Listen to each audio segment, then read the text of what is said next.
Congressman Ken Buck join us to talk about House Resolution 3843, a bill that Ken is going to try to get a vote on in the House. I don't know the schedule on all that.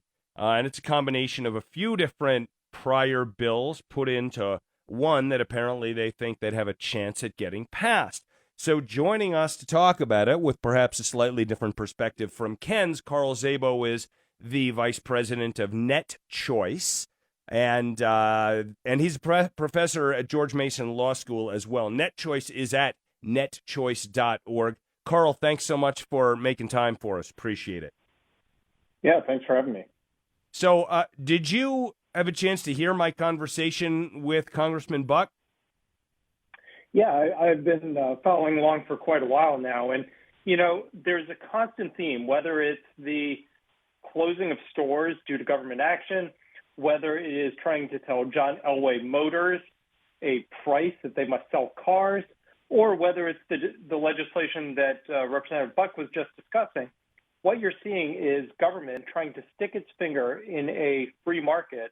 And what that does is it has really bad consequences. And as something you pointed out earlier, it's better to do nothing rather than to do something radical. And that's exactly what we're looking at with this legislation. Okay, I am going to do what I normally do and play a little bit of devil's advocate. So I'm going to play a little bit like I'm on Ken's side on this thing, even though I'm mostly not, so that we can kind of dig into some things. So he talked about this bill as being a combination of three bills. Let's see if we can dispense with the first one somewhat easily, although I don't know your view on it. The State Antitrust Enforcement Venue Act, which he described as allowing antitrust suits brought by states to be kept in the courts of those states rather than being moved to the venues that I guess Ken perceives and maybe the defendants perceive as favorable to them. He said every attorney general, including Democrats, favor it. Do you have a comment on that part?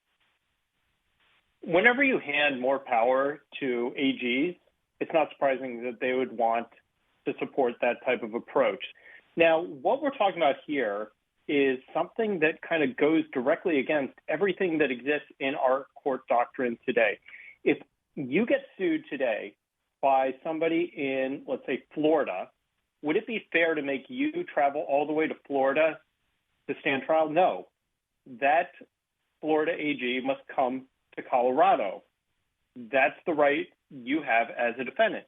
Well, Ken Buck wants to just flip that on its head for basically every American business out there to say, no, if the Attorney General of D.C. wants to sue you, rather than him coming to you, you have to go to him. You have to send all your lawyers, all your files, all your documents to D.C., rather than asking the prosecutor, the state, to do what has been done in our federal courts for decades and come to you as the defendant. So it doesn't make any sense, because if I'm going to sue you, you are essentially the victim because now you have to prove your innocence, and I should come to you. And for some reason, we want to ignore that and make it easier for government to bring lawsuits. Okay, the next thing that Ken mentioned was the subsection called the Foreign Merger Subsidy Disclosure Act. And I can't say I entirely understand it, but maybe you can give me a 23-second explanation of what it is, and then maybe tell me what you think about it. Yeah, that's one of those sections where I actually have less of an issue with this legislation. And that's one of the challenges that you often see with these bills, where they take one potentially decent point and then they cobble it together with a bunch of other horrible stuff. And that's what you're seeing in this package. So rather than addressing each bad idea on its face, like the one we just discussed, or the merger filing fee, which we're about to discuss, they bundle them together and they try to sneak bad ideas, hidden behind decent ones. And I think the increasing disclosure, I don't really have enough information to weigh in one way or the other, because it's mostly on the other two prongs of this package that I take issue. Okay, so the third one then, they call it the Merger Filing Fee Modernization Act. And as I understand, one of the things that it's going to try to do is to raise a bunch more money in terms of fees on mergers between large companies and they say they're going to reduce fees on mergers between small and medium-sized companies. But I'm sure their plan is a net revenue increase, which is to say effectively a tax increase on the economy, although I don't think that's your biggest objection to it. You know, I've heard similar promises every time they say, don't worry, we're going to tax the rich. And suddenly, everyone is getting taxed. Remember, nobody's going to pay more if you earn less than $400,000 a year. Well, clearly that's not the fact today. So what we often see is every time they say, oh, don't worry, you're not going to pay, somebody else will pay. It not only ignores the fact that they changed the rules pretty quickly, but it also ignores the economic reality that all costs trickle down to you, me, and everyone else at the end of the day. What this is essentially doing is going to make it more expensive and harder for American businesses to grow. We have already seen from this radical administration a blocking of something like NVIDIA and ARM. Now, these are two chip manufacturers. Right now, anyone who goes to buy a car knows about the chip shortage, whether it's a car, washer, dryer, or refrigerator. This merger would have helped to make that problem less problematic, and our government blocked it. Why? Because they just didn't like the idea of two businesses joining together. Out there in Colorado, you had two businesses that just did a merger. You had Crocs acquiring a company called Hey Dude. But anytime you add more fees onto mergers, it makes acquisitions more expensive. And what it ultimately does, it makes the end product more expensive for American consumers. Now, the other issue I have is, as everyone who listens knows, we are going through a really rough economic time. I mean, you had a number of people on the show talking about the increasing costs at supermarkets, gas stations, everywhere. And as somebody who runs a business, as somebody who runs a household, what do? I look at ways where I'm wasting money and look for ways to make it more efficient. Well, this legislation does the opposite. It tells the Biden administration, you know what? Don't worry about cutting costs. We're just going to give you more taxpayer-funded money. And right now, a lot of that money will go to the Federal Trade Commission, who during COVID got a 10% bump in its spending money, while it simultaneously had 40 employees quit, potentially saving it money. So before we give over more money to the federal government, I want a full audit of where is all this money going. And before we do this largesse and this tax on American businesses, we should instead turn to the people that we pay taxes to and ask, what are you doing with our money? All right, so let me get to with these approaches.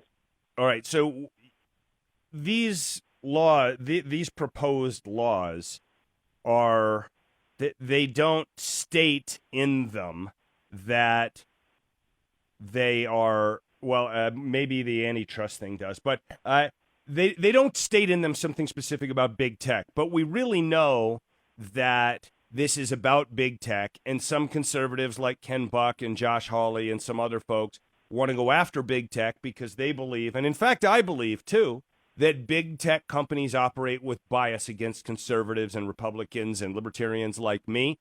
But just because they're biased, from my perspective, just because they're biased doesn't mean we need to make a law to hurt them. But let me just take Ken's point for a minute, and I'll pose this to you, Carl. I realize that hypothetically there's another search company or two or three or five out there, but functionally Google is a monopoly. And when you let Google own a bunch of other things and then they can control all this data flow and apply all of their political bias through it, aren't they enough like a monopoly that we should be able to apply antitrust to them? I mean, Ken calls them a monopoly. I'm saying they're almost like a monopoly. As somebody who has a law degree, but also my entire background is in economics and business, so those are my undergrads, the term monopoly I do not use lightly. Now, the Supreme Court has recognized for 30-plus years that when we look at antitrust law, we look, are consumers being harmed? Are you being harmed? Am I being harmed? And the fact that people do searches on Google for no cost. Doesn't seem to be much of a harm. No, instead, who's trying to push this? Well, it's the direct competitors. It's foreign businesses like Spotify who don't like paying more money. It's competitors like DuckDuckGo that are upset that Google is more popular.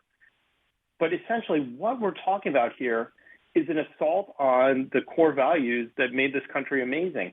And that is, if you create a better product, then we want to encourage that. Now, to your point about anti-conservative bias and stuff like that, am I frustrated? Yes, 100%. I'm a conservative. I get frustrated all the time when I see actions that I don't like. But then I realize that the free market is working. Rumble, just last week, it's a direct competitor to YouTube. Rumble just went public. There are well over 90 million users a month. And so what we're seeing is competition in the marketplace. People can vote with their feet. If you don't like Google, you just go somewhere else. That is not a lock-in. In fact, you can go to Bing, you can go to DuckDuckGo, you can go to Yahoo, you can go to AltaVista. But why did Google become popular? Because they made the best mousetrap out there. And what we're saying is, and what we're hearing from people like Ken Buck, Lena Khan, who's the chair of the Federal Trade Commission, and the Biden administration, is in America, anyone can make it so long as you don't make too much. And this antitrust effort is just another step at this redistribution effort and a war on American success.